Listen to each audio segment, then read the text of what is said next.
Donc, bonsoir à tous. Je suis Charles Ollion, cofondateur d'Euritech. Euritech qui organise ce soir le Meetup. Donc, en quelques mots, Euritech, on est une société qui construit un moteur d'analyse et de synthèse des données qu'on trouve sur le web. Et ce qui nous permet notamment de permettre à une marque de savoir ce qui se passe sur Internet, concernant par exemple ses produits. C'est quelque chose qui est très compliqué quand on commence à considérer différentes langues, de considérer également les images, etc. Donc si vous voulez en savoir plus aujourd'hui, n'hésitez pas à venir nous parler. Il va y avoir une présentation de Eddy et Alex. Donc n'hésitez pas à venir me parler à moi, à tout le monde de l'équipe ici. Donc en ce qui concerne le Meetup, aujourd'hui on est plus de 2200 personnes inscrites sur le Meetup. Ça c'est un peu en partie grâce à Yann Lequin. Merci Yann. Donc l'objectif de ce Meetup en fait c'est de fédérer une communauté autour du Deep Learning à Paris, d'organiser des conférences ouvertes sur les thèmes du Deep Learning et un petit peu de dériver sur l'intelligence artificielle en général. Ces conférences en général sont données par des gens qui sont soit dans des startups, soit des académiques. On essaie de mélanger un peu ces gens. Enfin, on organise aussi des workshops qui sont des ateliers dans lesquels on se met à jour parce qu'il y a toujours plein de nouveaux papiers, de nouveaux outils qui sortent. Donc on se met à jour un peu sur les outils, ce qui permet de suivre un peu, parce qu'aujourd'hui ça bouge tellement vite le deep learning que c'est parfois difficile de suivre. Donc voilà, l'objectif c'est vraiment de tous ensemble être capable de suivre ce qui se passe aujourd'hui en deep learning. Donc ce soir, nous allons avoir une présentation d'Euritech de Eddy et Alexandre, une présentation par la suite de NVIDIA, mais peut-être qu'on peut la faire après. Je ne sais pas si Guillaume... on va voir. Donc à voir, disons que l'ordre peut changer. Yann Lequin qui va nous présenter différents travaux récents, et Grégoire. Donc peut-être Grégoire tu seras avant aussi Yann Lequin. On verra, on s'organisera.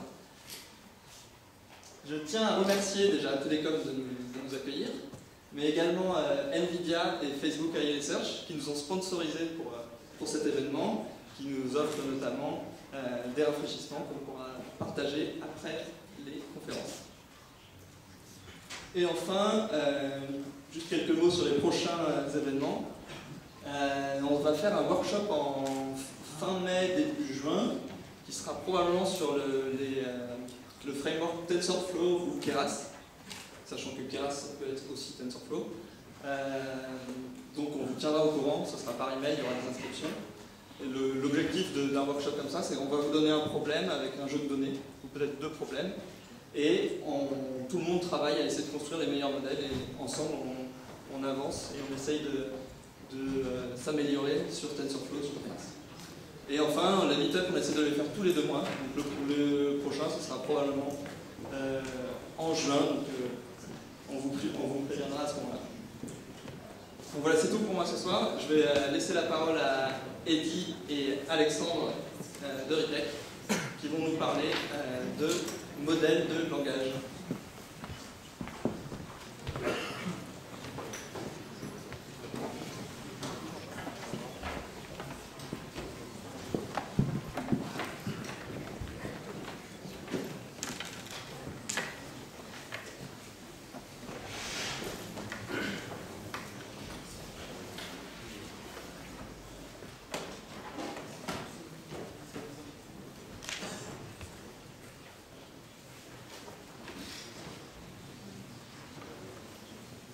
Pour ceux qui arrivent, il y a des places au premier rang si vous voulez.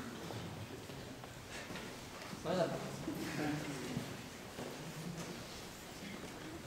Bonjour à toutes et à tous, je suis Alexandre Ramé, donc membre du pôle recherche et développement chez Euritech, et je m'occupe notamment des modèles de compréhension multilingue. Bonsoir à toutes et à tous, Eddy Benouès, je suis également arrivé chez Euritech et je vais commencer une thèse avec le LIP6 sur l'apprentissage de représentation multimodale.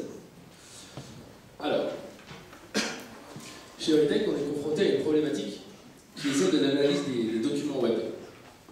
Une page web, qu'est-ce que c'est? Ce sont des images, ce sont potentiellement des liens vers d'autres pages web, mais c'est aussi et surtout du texte. Et c'est ce sur quoi on va se focaliser aujourd'hui. Comprendre une page web passe donc par la compréhension du texte qui est présent dans cette page web, et comprendre du texte, pour nous, c'est être capable de le représenter dans un espace sémantique. Lorsqu'on s'intéresse à l'analyse des données textuelles qui viennent du web, on est tout de suite confronté au problème de la langue. Et nous, on veut construire un système qui soit capable de calculer des similarités entre des textes qui sont exprimés dans des langues différentes. Donc typiquement, deux textes qui parlent de la même chose, on veut, mais dans des langues différentes, on veut qu'ils soient proches dans notre modèle. C'est pourquoi on va construire un espace de représentation de texte qui va être multilingue. On peut diviser ce problème en deux sous-problèmes. Premièrement, on va être capable de représenter des mots et des phrases juste en monolingue, dans une seule langue. Comment on va voir comment on peut représenter des mots et des phrases en une seule langue. Et une fois qu'on a des représentations qui sont monolingues pour chacune des langues, on va voir dans quelle mesure il est possible de les aligner et donc de les projeter toutes dans un même espace qui sera multilingue et dans lequel la similarité entre deux mots qui sont dans des langues différentes aurait un sens. En termes de données, on se retrouve dans la configuration suivante. On a beaucoup de données unilingues, monolingues, donc c'est une quantité relative presque infinie de textes qu'on peut trouver sur Internet, donc des données en français, des données en anglais, des données dans toutes les langues que vous voulez. Mais on a très peu de données qui sont alignées, donc de données de paires, de couples en fait, de textes qui sont dans une langue et dans l'autre, qui sont des traductions l'un de l'autre. Et c'est ce genre de données dont on va avoir besoin pour faire les alignements et les projections dans des espaces communs. Alors, première partie, des représentations monolingues. Comme je l'ai dit ici, le but, ça va être d'être capable de représenter des mots et des phrases dans un espace sémantique. Alors, une algo qui est très populaire depuis quelques années, qui a été proposée par Mikolov en 2013, c'est Word2Vec, dont on va rappeler rapidement les principes. Le principe, c'est de projeter des mots dans un espace de représentation, dans un espace de dimension qui est relativement faible, généralement entre 50 et 500 dimensions. C'est un modèle qui se base uniquement sur du texte brut, donc on n'a pas de labellisation qui est coûteuse à effectuer. Et c'est un modèle qui a la particularité de projeter les mots qui sont similaires dans des zones de l'espace qui sont proches. Donc typiquement, le mot cat va être projeté à côté du mot dog, animal et pet. Une des deux façons de faire, une des deux architectures qui existent pour le Word2Vec, c'est le skipgram. En deux mots, on essaye en fait de rapprocher chacun des mots du contexte dans lequel ils apparaissent. On définit le contexte comme étant les mots qui sont à gauche, les mots qui sont à droite pour chacun des mots. Et donc, ça va avoir pour conséquence que deux mots qui ont l'habitude d'apparaître dans le même contexte vont être projetés dans des zones qui sont proches dans un espace de représentation. Une fois qu'on est capable de représenter des mots, on s'intéresse à la représentation des phrases. Dans quelle mesure est-on capable de représenter des phrases? Alors, première étape, c'est de se dire qu'une phrase, finalement, c'est un ensemble de mots, et que donc, si je veux représenter une phrase, j'ai qu'à juste sommer les représentations vectorielles des mots qui composent cette phrase.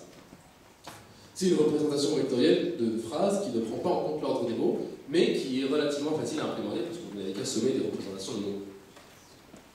Si on va aller un peu plus loin, il y a un modèle qui a été présenté l'année dernière par Ryan Quiros, qui s'appelle les Skip for Vectors.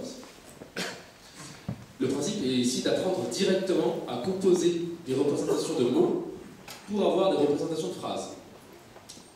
On applique ici le paradigme du skipgram qu'on a expliqué il y a quelques slides à l'échelle de la phrase. Ça veut dire que, étant donné une phrase, on va essayer de générer, de prédire la phrase qui la précède et la phrase qui la suit. En pratique, comment ça fonctionne? On a un réseau récurrent de type GR qui va lire la phrase, et donc qui va mettre à jour son état interne mot après mot, et qui va donc sortir une représentation vectorielle de cette phrase. Cette représentation-là, on va la passer en entrée de deux autres réseaux récurrents, qui sont eux des décodeurs, et qui vont essayer de générer la phrase d'avant et la phrase d'après, conditionnellement à la représentation de la phrase fournie par l'encodeur. Les erreurs de génération sur la phrase d'avant et sur la phrase d'après vont être rétropropagées donc sur les poids des décodeurs, mais aussi sur les poids de l'encodeur par le biais justement de la représentation qui a été fournie. L'intuition derrière ça, c'est que si on est capable de fournir une représentation de phrase qui est assez puissante et qui contient assez d'informations pour être capable de prédire la phrase qui a été dite avant et la phrase qui a été dite après, c'est que la représentation vectorielle de la phrase est bonne. En pratique, le skip thought vector, c'est une architecture qui est assez compliquée et assez lourde à mettre en place. Et si vous voulez entraîner des modèles qui fournissent des représentations vectorielles de phrases qui soient correctes, il va vous falloir 2 semaines. Donc il y a une méthode qui a été proposée en début d'année par Félix Hill, qui s'appelle le FastSent, et qui est en fait une simplification de l'algorithme du skip thought. On est toujours dans le même paradigme, à savoir à partir de la phrase courante, on essaie de prédire la phrase précédente et la phrase suivante, sauf qu'on simplifie les choses ici. On a un embedding source et un embedding cible qui sont des représentations vectorielles des mots, et ce sont ces 2 représentations qu'on va apprendre. On représente la phrase cette fois-ci, non pas par un réseau récurrent qui va être assez lourd à mettre en place, mais par juste une somme de représentations vectorielles de mots. Et à partir de cette représentation-là, on va essayer de deviner quels ont été les mots dans la phrase précédente et quels vont être les mots dans la phrase suivante. La particularité de cette représentation, c'est qu'en fait, on apprend uniquement des représentations de mots, mais des représentations de mots qui sont optimisées pour bien représenter une phrase lorsqu'on les somme. Donc jusqu'ici, on est capable de représenter des mots, de représenter des phrases, en utilisant soit des sums de word vectors, soit des skip thought, soit des FastSent. Et chez Eurytech, en ce moment, notre méthode de représentation de phrases, la méthode de représentation de phrases qu'on utilise, en fait, on utilise des sommes de word vectors qui sont désambiguisées. Désambiguisées, ça veut dire que pour les mots qui sont ambigus, on va avoir plusieurs vecteurs, et on va choisir le bon vecteur à utiliser pour la représentation de la phrase en fonction du contexte dans lequel il apparaît. Et on est actuellement en train d'opérer une migration de la FastSent. Les alignements. Jusqu'ici, on a une représentation vectorielle, un espace de représentation par langue. On veut être capable, nous, de projeter toutes ces représentations vers un espace qui sera commun et qui sera multilingue. Pour ça, on a besoin de 2 choses. On a besoin premièrement de données alignées, donc d'un ensemble de paires de textes, de mots qui sont en fait des traductions l'un de l'autre, et on a besoin d'un modèle d'alignement.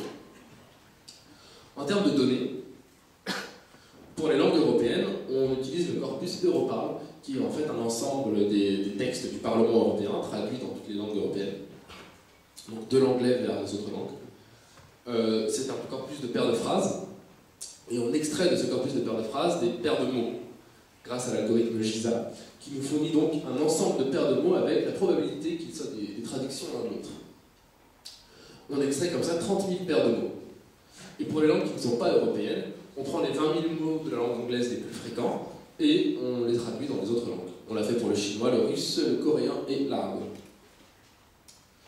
En termes de modèles, lorsqu'on s'intéresse à l'alignement de plusieurs espaces de représentation, on tombe assez rapidement sur la CCA, la Canonical Correlation Analysis, qui pose le problème en ces termes. On a 2 matrices, une matrice X et Y, qui représentent chacune des réalisations de variables aléatoires, petit x et petit y. Et en fait, on va prendre 2 projections, une pour W pour X et V pour Y, qui vont donc projeter X et Y dans un espace qui va avoir deux propriétés. Premièrement, on va maximiser la corrélation entre les projections de X et de Y dans ce nouvel espace. Quand je dis qu'on maximise la corrélation entre les paires X et Y, c'est des paires qui sont effectivement des traductions l'un de l'autre. Tout en minimisant la corrélation entre les différentes dimensions de l'espace d'arrivée. En pratique, ça donne lieu à un problème d'optimisation sous contrainte qui donne une forme analytique. On ne va pas développer ici. Mais ça ressemble à l'analyse en composante principale, sauf que là on a 2 vues. Pour aller plus loin sur la CCA, vous pouvez aller voir la kernel CCA, la deep CCA, qui est une utilisation du critère de la CCA pour entraîner des architectures profondes. Mais en pratique, la CCA, on a du mal à passer à l'échelle avec ce genre de méthode, parce que pour calculer donc les matrices d'estimation des matrices de covariance, on a besoin de parcourir tout le jeu de données de paires liées. Et si vous voulez utiliser l'extension à noyau pour avoir un meilleur pouvoir de représentation, il va falloir stocker et inverser des matrices de Gram. Donc si vous avez des ensembles assez larges de paires, ça va être assez compliqué. Et donc maintenant, je vais laisser Alexandre vous parler de Correlational Networks, de leur extension Bridge Correlational Networks, de quelques applications et des résultats qu'on a obtenus. Merci Elie. Donc, en utilisant la CCA que tu viens de nous présenter, on est capable de projeter les espaces de 2 langues différentes dans un même espace commun et en maximisant leur corrélation. Les Correlational Networks s'inspirent de la CCA en les combinant avec l'approche autoencodeur. Donc, on va prendre les matrices x et y qu'on va projeter dans l'espace commun, et en maximisant leur corrélation. Mais en plus, on va rajouter des termes de reconstruction. C'est-à-dire qu'à partir de la projection de x dans l'espace commun, on va tenter de reconstruire x. Ça, c'est un terme d'auto-reconstruction, mais on va aussi tenter de reconstruire y, un terme de reconstruction croisé. L'intuition derrière cela, c'est qu'en mettant des termes de reconstruction, on va minimiser la perte d'informations qu'il peut y avoir durant la projection. Donc, pour calculer la projection de x, on multiplie la projection de x, qui est h de x, on multiplie x par la matrice w, puis on applique une fonction non linéaire de type tangente hyperbolique qui apporte donc une non-linéarité qu'on ne retrouve pas dans la CCA notamment. La fonction de paire qui est définie ici, avec grand N qui est le nombre de mots alignés entre les deux langues.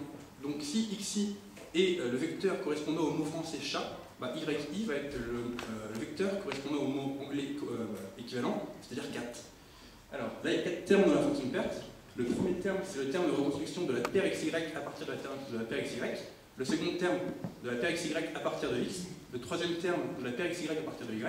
Et enfin, le quatrième terme est le terme de corrélation multiplié par le facteur lambda. Ce facteur de lambda doit être pris de façon à ce que le terme de corrélation soit de même ordre de grandeur que la somme des termes de reconstruction. En fait, on fait une descente des gradients pour construire le réseau. Et durant le mini-batch, la taille du mini-batch ne doit pas être trop grande pour que les calculs soient rapides, et ne doit pas être trop petite non plus pour que l'estimateur de la corrélation sur le batch soit de bonne qualité. Enfin, on peut régulariser le réseau en ajoutant du dropout ou en mettant des normes élastiques nettes ou L1, L2, ce genre de choses. Donc on peut aussi améliorer les résultats en augmentant la profondeur du réseau. Donc on apprend premièrement un premier correlational network, dont on fixe les paramètres, puis on rajoute une couche au milieu, et on apprend à nouveau le réseau, mais sans faire rétropropager les gradients à travers les premières couches qui ont déjà été apprises. Donc c'est une architecture qui est assez commune, qui est développée dans les auto-encoders ou dans les restricted Boltzmann machines, et ça nous permet donc de développer les deep correlational networks. On peut aussi aligner plusieurs langues en même temps. Donc, avant la CCA, on était restreint à 2 langues, mais là, on peut aligner autant de langues qu'on veut. Donc, dans notre cas, nous, on a fait jusqu'à 12 langues en même temps, en utilisant l'anglais comme langue pivot. Et donc, ça nous permet de construire les bridge correlational networks. Et je vous laisse imaginer comment, en combinant les deep correlational networks et les bridge correlational networks, on peut créer des deep bridge correlational networks. Donc, on a réussi, pour le moment, à projeter les 12 langues qu'on avait dans un seul et même espace commun, ce qui nous permet que pour comparer 2 mots de 2 langues étrangères, il suffit simplement de calculer le cosinus des vecteurs les représentants.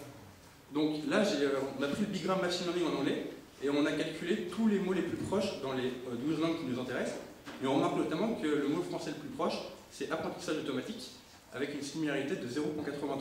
Et on peut regarder pour les autres langues, les résultats sont cohérents. Donc voilà une petite visualisation qui nous permet de mesurer qualitativement nos résultats. On a pris 3 thèmes, donc la science, le sport et la mode. Et pour chacun des thèmes, on a pris 10 mots anglais, qu'on a traduits dans les 11 autres langues.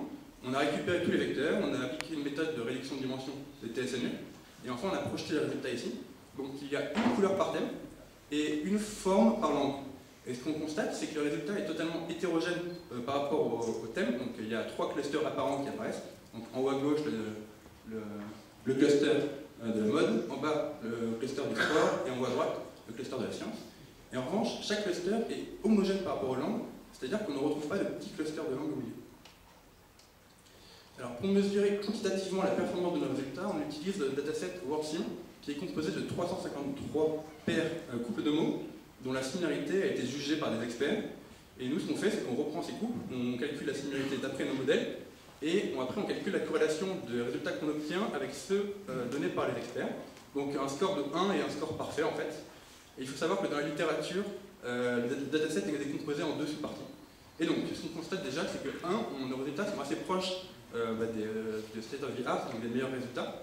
Et surtout, ce qui est le plus intéressant, c'est que notre modèle anglais qui a été projeté dans l'espace multilingue est meilleur qu'avant.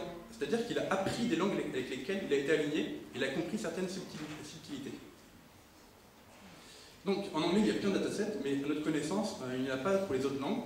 Donc on a fait une technique qui nous permet, on a simplement traduit le dataset anglais dans les 11 autres langues, ce qui nous donne, par exemple, intelligent et stupide avec une similarité de 5 pour 80. Et donc, les résultats sont un peu moins bons pour l'anglais, mais quand même pas mal. Et ça peut être, en fait, mes résultats sont quand même moins bons, ça peut être lié à 2 choses. un, qu'il y a eu une perte d'informations lors de la traduction par Google Translate, et deux, qu'il y a moins de données pour apprendre nos modèles. Donc il y a beaucoup moins de données coréennes ou l'espéranto sur le web que de data anglaise. Enfin, le troisième dataset qu'on a créé, c'est un modèle de similarité multilingue. C'est-à-dire que chaque couple de mots est composé de deux mots dans deux langues étrangères, deux langues différentes, pardon. Et donc là, on vous présente les résultats quand on compare le français avec les autres langues. Donc l'anglais est très bien aligné avec le français, et les autres langues sont quand même pas très loin. Et en fait, la morale, c'est de dire qu'en alignant le français avec l'anglais, et en alignant toutes les autres langues avec l'anglais, finalement, on a aligné toutes les langues entre elles. Enfin, un dernier dataset d'évaluation, c'est un dataset qui permet de mesurer la similarité, non pas entre des mots, mais entre des phrases. Et nos modèles sont tout proches de l'état de l'art. Ce qui est intéressant de remarquer, c'est que le FastSent est finalement meilleur que le SpeakFOT, alors que le SpeakFOT prend en compte l'ordre des mots, ce qui n'est pas le cas du FastSent. Et donc finalement, l'ordre des mots n'est pas forcément si important que ça pour le sens sémantique de la phrase. Donc après avoir compris le modèle de phrase multilingue, on peut réussir à comprendre le web. Donc, on peut notamment faire du transfer learning, c'est-à-dire apprendre un classifieur sur un dataset labellisé en anglais et l'appliquer sur des données dans d'autres langues. Donc on peut faire de la classification de sujets, détecter si une page web parle de sport ou de mode, faire de la modération de contenu, car finalement les propos violents et les insultes sont tout alignés entre toutes les langues. Et on a aussi fait un moteur de recherche sémantique. Donc on met une requête en espagnol et on trouve tous les textes en coréen ou en chinois qui sont similaires. Et dans ces textes, détecter les personnes, les marques, les sujets et faire la désambiguation. Donc en fait, la désambiguation, c'est quand même un des éléments importants du moteur de recherche sur les tech. On n'a juste pas trop eu le temps de les présenter aujourd'hui. Mais on peut en voir une application ici. Donc là, on met Diesel, le parfum, dans le moteur de recherche. Et ça nous ressort. Donc, ça nous ressort un tweet en arabe donc là, le mot qui est souligné en jaune, c'est le mot diesel en arabe. C'est pareil pour le chinois. Et en revanche, on ne détecte pas Vin Diesel, qui est l'acteur, qui ne nous intéresse pas dans ce cas-là. En conclusion, on a aussi à projeter 12 langues dans un même et unique espace vectoriel, ce qui est absolument génial parce que maintenant on peut prendre la similarité entre deux documents. Il suffit simplement de prendre leur cosinus et ça nous permet de faire une vraie mesure sur des textes du monde entier. Pour améliorer nos résultats, on a différentes possibilités. Le premier, en fait, pour le moment, on a appris que le mot était le caractère unitaire. Alors, le mot était l'unité élémentaire du langage, alors qu'en fait c'est le caractère. Et en faisant des modèles qui s'adaptent au caractère, on pourrait être plus robuste aux modifications orthographiques qu'on peut trouver sur le web notamment. Et enfin, et c'est le sujet de la thèse d'Eddie, on aimerait bien aussi projeter les images dans le même espace multilingue pour le rendre multimodal.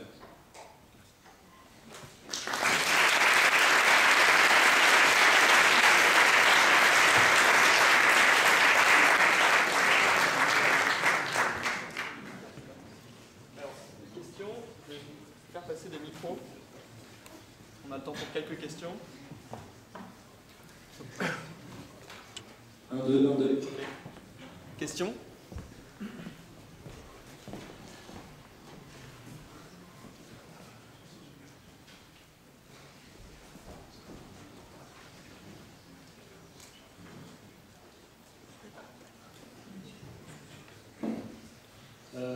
Bonjour tout le monde. Alors juste une question concernant les résultats. J'aimerais savoir pourquoi le français est moins lié par rapport au français que l'anglais. Comment s'expliquer Oui, on explique ça simplement que en fait, le modèle anglais est meilleur en tant que tel. Et comme finalement là qu'on fait on compare l'anglais au français, il y a quand même les deux modèles qui sont un peu mélangés en quelque sorte. Et donc finalement 613, c'est à peu près la moyenne pondérée 694 et de 685 en quelque sorte. C'est un peu entre les deux. Et ça paraît logique, on peut voir qu'à chaque fois les résultats sont un peu pondérés entre les scores individuels des deux langues. Et c'est bien la preuve que nos modèles sont vraiment tous mélangés dans le même espace.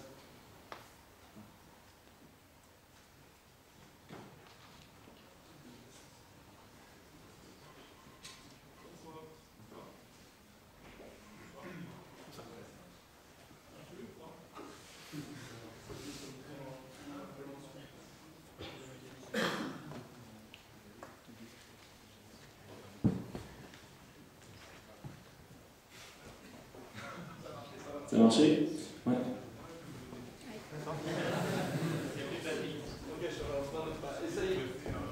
J'entends, ouais.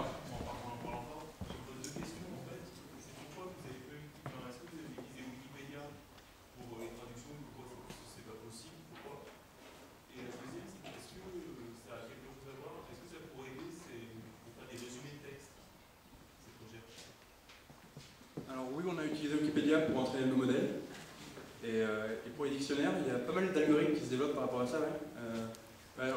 Par rapport au résumé, il y a sûrement beaucoup de choses qui le font, mais nous, ça nous intéresse. Après, là, le modèle qu'on a, c'est pas un modèle qui est génératif, c'est pas un modèle qui peut générer du texte. C'est juste un modèle qui représente le texte.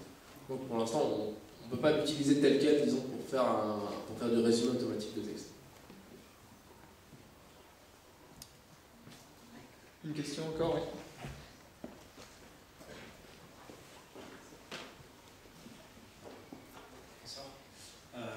Donc chaque langue est unique, bien évidemment, et il y a des mots qui n'ont pas de traduction littérale dans d'autres langues.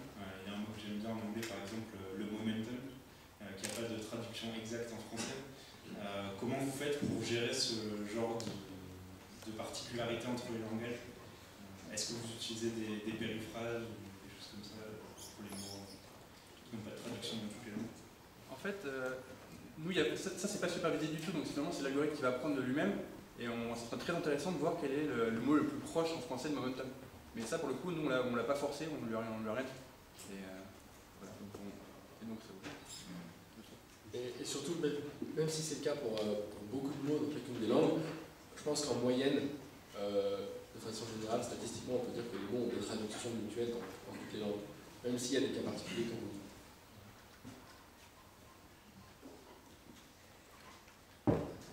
Ok, merci. Merci beaucoup. Il y a encore une question peut-être? Une dernière? Non, ok. Merci beaucoup, Eddy.